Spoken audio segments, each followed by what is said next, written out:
Hi friends, ఈరోజు మరో mini వ్లాగ్తో మీ ముందుకు వచ్చేసానండి. ఇది వచ్చేసి మసిరి కుబూస్ షాప్కి వెళ్ళామన్నమాట. జస్ట్ కుబూస్ తీసుకుందాము, జస్ట్ అలాగే రస్క్ తీసుకుందాము. మార్నింగ్ బ్రేక్ఫాస్ట్లకి ఏం లేవు అనేసి, ఎందుకంటే హరిహరిగా వెళ్తూ ఉంటాం కదా, ఆఫీస్లో ఏదైనా తినడానికి కావాలి అని చెప్పేసి టీ లేకి పనికి లేని రస్క్ తీసుకోవడానికి అయితే వెళ్ళాము. ఇక్కడైతే చాలా వెరైటీస్ ఉన్నాయండి. నేనైతే ఫస్ట్ టైం ఇక్కడికి వెళ్ళడము.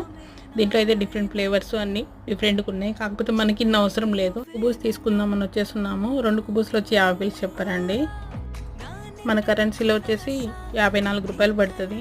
కాకపోతే ఓకే అండి, ఫ్రెష్గా ఉన్నప్పుడు వేడివేడిగా అలాగే తినేయచ్చు. మేము కొన్ని తెచ్చేసుకున్నామండి, ఒక 4-5 కుబూస్లు. జస్ట్ రస్క్ తెచ్చుకున్నాము, ఎందుకంటే టీలోకి అయితే చాలా బాగుంటుంది. పొద్దున్నే ఏం తినలేదు టిఫిన్ అని అనుకోవాల్సిన పనే లేదు. ఫ్రెష్గా ఇవి కూడా తినేసేయచ్చు. ఏ కర్రీ కూడా ఏం అవసరం లేదు. నచ్చితే మీరు కూడా ట్రై చేయండి. పస్తులు ఉండదు, పొద్దున్నే గ్యాస్ ట్రబుల్ వచ్చేస్తుంది. Thank you for watching. Bye. Subscribe చేసుకోండి, చాలా మంది చేసుకోండి.